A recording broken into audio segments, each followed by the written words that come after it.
ഇത് മാസ് മോട്ടോഴ്സിൽ നിന്നാണ് Honda Activa വർക്കിന് കയറ്റിയിട്ടുണ്ട്. നമുക്ക് മെയിനായിട്ട് അതിൻ്റെ കംപ്ലയിൻറ്റ് എന്ന് പറഞ്ഞാൽ മിസ്സിങ് കംപ്ലയിൻ്റ് ആണ്. വണ്ടി ആക്സിലേറ്റർ കൊടുത്ത് ഓടുന്ന സമയത്ത് വണ്ടി വലിക്കണില്ല. അത് മിസ്സിങ്ങിൻ്റെ പ്രശ്നമായിട്ടാണ് കാണിച്ചേക്കണേ. നിലവിൽ ജോബ് കാർഡിൽ മിസ്സിങ് കംപ്ലയിൻറ്റ് മാത്രമാണ് പറഞ്ഞിട്ടുള്ളത് കേട്ടോ. നിലവിൽ നമുക്ക് അതിൻ്റെ സർവീസ് വർക്കൊക്കെ നമ്മൾ ചെയ്തിട്ട് ഏകദേശം ഒരു മാസം കഴിഞ്ഞിട്ടുള്ളൂ ജസ്റ്റ്. പക്ഷേ വണ്ടി ഉപയോഗിക്കാണ്ട് വെച്ചപ്പോൾ വന്നതാണ് പ്രശ്നങ്ങളാണ്. കാരണം ഇപ്പോഴത്തെ പെട്രോൾ ഉപയോഗിക്കുന്ന വണ്ടികൾ, അതായത് നമ്മുടെ പഴയ മോഡൽ 2023 മുമ്പുള്ള വണ്ടികളെല്ലാം തന്നെ കാർബറേറ്റർ മോഡലാണ്.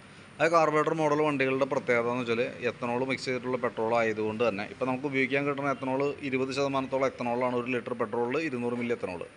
അത്രയും എത്തനോൾ യൂസ് ചെയ്യുമ്പോൾ സ്വാഭാവികമായിട്ടും ഇങ്ങനത്തെ കാർബറേറ്റർ മോഡൽ വണ്ടികൾ ഒട്ടുമിക്കതും കംപ്ലയിൻസിലേക്ക് പോകുന്നുണ്ട്. കാരണം ചിലത് ദ്രവിച്ച് പൊടിഞ്ഞു പോകുന്ന ഒരു സിറ്റുവേഷനൊക്കെ വന്നിട്ടുണ്ട്.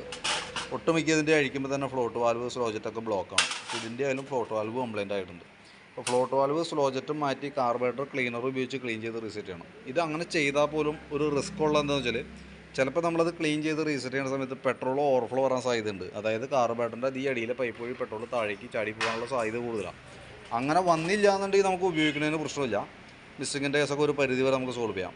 ഒരു പക്ഷേ നമ്മളിപ്പോൾ ക്ലീൻ ചെയ്ത് റീസെറ്റ് ചെയ്യുന്ന സമയത്ത് പെട്രോൾ ഓവർഫ്ലോ ആയിട്ട് വന്നു കഴിഞ്ഞാൽ പിന്നെ വേറൊരു ഓപ്ഷനില്ല, കാർബറേറ്റർ അസംബ്ലി മാറ്റി പുതിയത് വയ്ക്കാനേ പറ്റുള്ളൂ.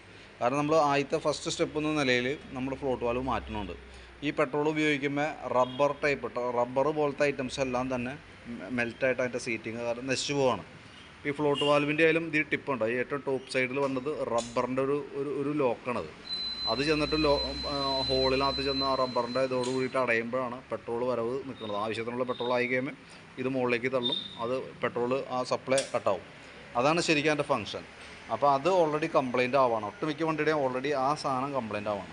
സ്വാഭാവികമായിട്ട് നമ്മൾ ഫ്ലോട്ട് വാൽവ് മാറ്റിയിടും. ഈ സാധനം മാറ്റി കഴിയുമ്പോൾ ആ കംപ്ലയിൻറ്റ് മാറേണ്ടതാണ്. ചില കേസിൽ അതും നടപടിയാവില്ല. കാരണം ഇതുമായി ടച്ചായിട്ട് നിൽക്കുന്ന ആ ഭാഗവും ദ്രവിച്ച് പോയിട്ടുണ്ടാവും. അങ്ങനെ വരുമ്പോൾ ചെന്ന് അടഞ്ഞാൽ പോലും അത് അതിൻ്റെ ഫ്ലോ നിൽക്കില്ല, പെട്രോൾ ഇങ്ങനെ ഇറങ്ങിക്കൊണ്ടിരിക്കും. അപ്പോൾ ഓവർഫ്ലോ ആയിട്ട് പുറത്തേക്ക് വരും. അങ്ങനെയാണ് സാധാരണ കംപ്ലയിൻറ്റ് വരാം. അപ്പോൾ അങ്ങനത്തെ കംപ്ലയിൻറ്റ് നമ്മുടെ വണ്ടിക്ക് വന്നാൽ ഇപ്പം നിലവിൽ ഉണ്ടായില്ല, പക്ഷേ നമ്മൾ റീസെറ്റ് ചെയ്യുന്ന സമയത്ത് വരാനുള്ള സാധ്യത 90%.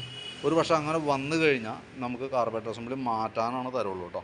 അപ്പോൾ പുതിയ കാർബറേറ്റർ വെച്ചാലും സിറ്റുവേഷൻ ഇതൊക്കെ തന്നെയാണ്. അപ്പോൾ അതുകൊണ്ട് തന്നെ പരമാവധി നമ്മൾ ഇത് തന്നെ റിപ്പയർ ചെയ്തെടുക്കാനായിട്ട് ശ്രമിക്കുന്നുണ്ട്.